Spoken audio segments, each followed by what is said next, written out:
राज्यपाल नियुक्त 12 आमदारांच्या अपात्रतेबद्दल आज सुनावणी झाल्याने ती याचिका जी केली ती शिवसेना ठाकरे गटाचे नेते सुनील मोदी यांनी ती याचिका आज न्यायालयाने फेटाळलेली आहे।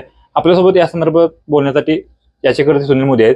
काय सांगाल, आज न्यायालयाने आपली याचिका फेटाळलेली आहे, पहिली प्रतिक्रिया? उच्च न्यायालयामध्ये मी केलेली याचिका, जे मी मांडलेले मुद्दे, हे सर्व आज उच्च न्यायालयाने फेटाळलेले आहेत।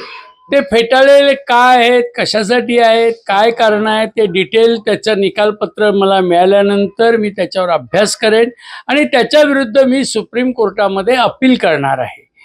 याचं कारण असं आहे की 2 वर्ष एका राज्यपालांनी यादी लटकवली आणि एका राज्यपालांनी 12 तासात यादी अप्रूव्ह केली। हे 2 उदाहरणं महाराष्ट्रात असताना सुद्धा उच्च न्यायालयाने या गोष्टीचं गांभीर्याने घेतलेलं दिसत नाहीये आणि म्हणून मला न्यायालयीन लढाई लढावी लागेल, घटनेची लढाई लढावी लागेल आणि या विरुद्ध मला सुप्रीम कोर्टात जावंच लागेल आणि मी ते जाणार। खरं तर आपला गेल्या 2 ते 2.5 वर्षापासून हा लढा सुरू आहे।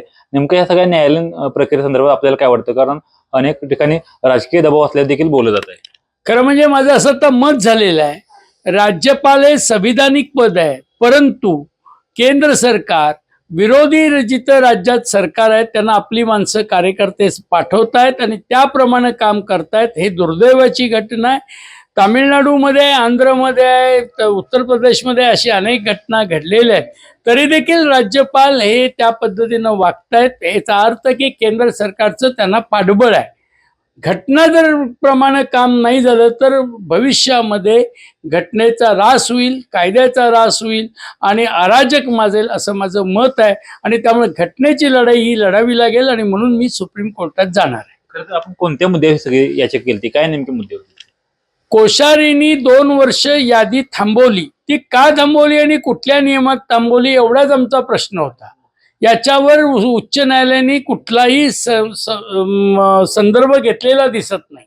आत्ताच्या राज्यपालांनी 6 तासात ती यादी क्लिअर केली, हे कुठल्या बेसवर बसलं, हा त्यातला प्रामुख्याने विषय। या संदर्भात पक्षप्रमुखांना भेटणारच?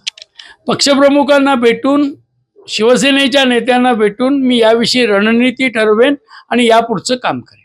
खरं तर यापुढची भूमिका काय असणार? आपण आता कोणत्याही परिस्थितीमध्ये सुप्रीम कोर्टात जाणे हीच माझी भूमिका असणार आहे। धन्यवाद साहेब। तर आपण बघितलं की आता जरी याचिका फेटाळ असली तरी पक्षप्रमुखांना भेटणार आहे आणि त्यापुढे आपली लढाई, न्यायालयीन लढाई सुरू असणार आणि सुप्रीम कोर्टात देखील जाण्याचा निर्धार सुनील मोदी यांनी केलेला आहे। श्रीकांत पाटील, नवराष्ट्र, कोल्हापूर।